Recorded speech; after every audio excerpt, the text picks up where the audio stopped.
एक गांव में बिरजू अपनी बीवी संध्या के साथ रहता है। बिरजू एक मेहनती किसान होता है। वो अपनी खेत में तरह तरह की सब्जियां उगाता और उन्हें बाजार में बेच आता। सब्जी ले लो, सब्जी ताजा ताजा हरी भरी सब्जी, दाम में भी मस्त और स्वाद में तो और भी जबरदस्त।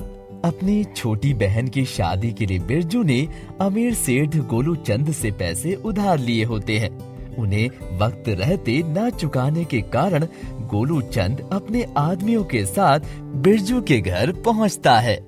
अरे हटा सावन की घटा, जल्दी से ये बहानेबाजी बंद कर और मुझे मेरे पैसे लौटा दे, वरना आज तो तेरी शामत आकर रहेगी, समझा? सेठ जी, ये शामत इसकी बहन या भतीजी है क्या? अरे चुप हो जा तू, खंचक्कर कहीं का। सेठ जी, मैं आपसे विनती करता हूँ, मुझे कुछ और दिनों की मोहलत दे दो। मैं आपके सारे पैसे चुका दूंगा, वो भी ब्याज के साथ। नहीं, बहुत दे दी तुझे मोहलत, अब मैं तेरी खेती को ही हड़प लूंगा। बस बहुत हुआ अब। क्या? गोलू चंद गुस्से से लाल होकर बेचारे बिरजू की खेती हड़प लेता है और उसके बाद अब संध्या और बिरजू दोनों के खाने के लाले पड़ जाते हैं। जी, घर में अन्न का एक निवाला भी नहीं बचा है, अब हम क्या खाएंगे? गोपीचंद सेठ ने ये जो कुछ भी किया है बहुत गलत किया है। बिरजू और संध्या 3 से 4 दिनों तक मंदिर का ही प्रसाद खाकर सोते हैं। बिरजू गांव में जगह जगह जाकर नौकरी ढूंढता है। अबे ओए चपड़ गंजू, चल निकल यहाँ से।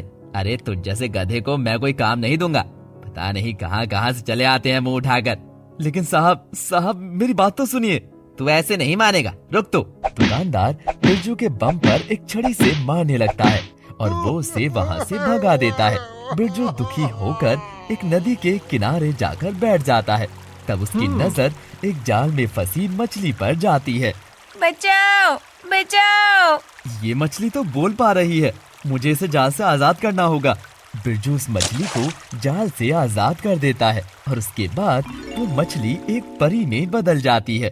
बिरजू, मैं एक जादुई परी हूँ। मुझे एक दुष्ट जादूगर ने श्राप देकर एक मछली में बदल दिया था, लेकिन अब जब तुमने मेरी जान बचाई है तो मैं तुम्हें एक उपहार दूंगी। परी बिरजू को जादुई बीज की पोटली देती है, जिसे देखकर बिरजू आश्चर्यचकित रह जाता है। ये क्या है? ये एक जादुई बीज है, इसे हवा में उड़ाने से हवा में हीरे की खेती होगी। बिरजू ये सुनकर एकदम से चौंक जाता है। वो अपने घर के बाहर हवा में उन बीजों को उड़ाता है और वहाँ पर हीरे की खेती उग जाती है। अरे वाह, ये तो चमत्कार ही हो गया।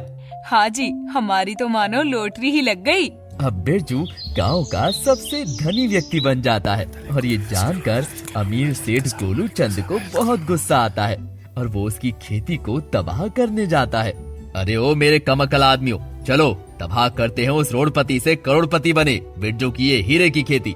लेकिन जैसे ही गोलू चंद और उसके आदमी उस खेती को तबाह करने जाते हैं, वो खुद अंधे हो जाते हैं और उन्हें उनके बुरे कर्मों की सजा मिल जाती है और बिरजू खुशी से रहता है।